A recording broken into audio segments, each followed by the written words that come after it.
ধানমন্ডির ৩২ এলাকায় রয়েছেন আমাদের সহকর্মী ইকবাল অনিক। সেখান থেকে সরাসরি যুক্ত হচ্ছেন তিনি।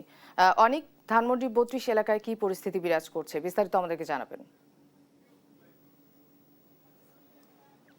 আজকে কার্যক্রম নিষিদ্ধ রাজনৈতিক দল আওয়ামী লীগের ৭৭তম প্রতিষ্ঠা বার্ষিকী উপলক্ষে ধানমন্ডি ৩২ নম্বর এলাকায় কিন্তু সকাল থেকে কিন্তু আইন শৃঙ্খলা বাহিনী সতর্ক অবস্থায় রয়েছে।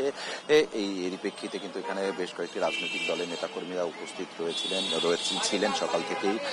দুপুর বেলা ৯টার দিকে কিন্তু এই ৩২ নম্বর এলাকায় কিন্তু জামাতে ইসলামী ধানমন্ডি শাখার যে কমিটি রয়েছে তারা কিন্তু একটি বিক্ষোভ মিছিল সমাবেশ করেছেন। যে কার্যক্রম নিষিদ্ধ আওয়ামী লীগের এখন পর্যন্ত তারা তার মাঠে সক্রিয় হওয়ার চেষ্টা করছে, সেটি দ্রুত তাদেরকে আইনের আওতায় নিয়ে আসা এবং ২০২৪-এর পর যে মামলাগুলো হয়েছে সেই মামলার রায় যাতে দ্রুত বাস্তবায়ন হয় সেই বিষয়টি নিশ্চিত করার জন্য কিন্তু তারা কিন্তু বিক্ষোভ মিছিল করেছেন এবং বিক্ষোভ মিছিলটির শেষে তারা কিন্তু এখানে একটি ছোট্ট একটি সমাবেশ করেছেন। সেখানে কিন্তু তারা বলেছেন যে এই যে যারা মামলার আসামি রয়েছেন, যারা দেশের বাহিরে এখন পর্যন্ত রয়েছেন, তাদের দেশে ফিরিয়ে এনে যাতে দ্রুত গতি তার সহিত আইনের আওতায় নিয়ে আসা হয় সেই বিষয়টি কিন্তু তারা নিশ্চিত করার দাবি জানিয়েছেন। এবং আরেকটি বিষয় যে এখানে কিন্তু জামাতের যে নেতাকর্মীরা রয়েছেন তাদের সঙ্গে ছিলেন সকাল থেকে, তাদের সঙ্গে তারা কিন্তু সাংবাদিকদের উপর হামলা চালিয়েছেন এবং বেদম মারপিট করেছেন সাংবাদিকদের। সে সময় কিন্তু বেশ কয়েকজন সাংবাদিক আহত হয়েছেন, একজন গুরুতর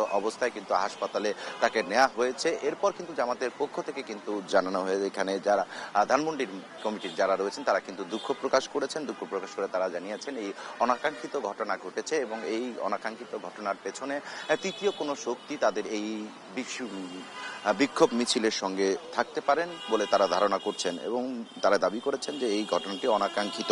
আরেকটি বিষয়, এই ৩২ নম্বরে কিন্তু ঢাকা মহানগর পুলিশের অতিরিক্ত কমিশনার পরিদর্শন করেছেন। পরিদর্শন করে তিনি জানিয়েছেন রাজধানীতে এখন পর্যন্ত কোনো ধরনের অনাকাঙ্ক্ষিত ঘটনা ঘটেনি। তারা রাজধানী সহ আবার সারা দেশের আইন শৃঙ্খলা পরিস্থিতি কিন্তু স্বাভাবিক রাখার জন্য কিন্তু যথেষ্ট পরিমাণ আইন শৃঙ্খলা বাহিনীর সদস্যদের মোতায়েন করা হয়েছে এবং সরকার এবং আইন শৃঙ্খলা বাহিনী সতর্ক রয়েছে যাতে কোনো ধরনের অনাকাঙ্ক্ষিত ঘটনা বা কার্যক্রম নিষিদ্ধ যে দল আওয়ামী লীগ রয়েছে তাদের যাতে কোনো নেতাকর্মী কোনো ধরনের বিশৃঙ্খলা সৃষ্টি না করতে পারে। তারা আরেকটি বিষয় যে বেশ কয়েকদিন ধরে আমরা বিভিন্ন গণমাধ্যমে বা সোশ্যাল মিডিয়াতে আমরা লক্ষ্য করেছি যে কার্যক্রম নিষিদ্ধ যে দলটি রয়েছেন তারা বিভিন্ন জায়গায় খণ্ড খণ্ড ছোট ছোট মিছিল করে ফেসবুকের মাধ্যমে আপলোড দিয়ে তাদের অস্তিত্ব জানান দেওয়ার চেষ্টা করছেন এবং তারা কিন্তু ফেসবুকের মাধ্যমে গত ২-১ দিন ধরে এই ২৩ জুনকে কেন্দ্র করে বিভিন্ন ধরনের হুমকি ধামকি বা বিশৃঙ্খলা সৃষ্টির যে অপতৎপরতা বা সৃষ্টি করার চেষ্টা মানে হুঁশিয়ারি দিচ্ছিল সেটি যাতে রোধ করা যায় সেই জন্য কিন্তু আইন শৃঙ্খলা বাহিনী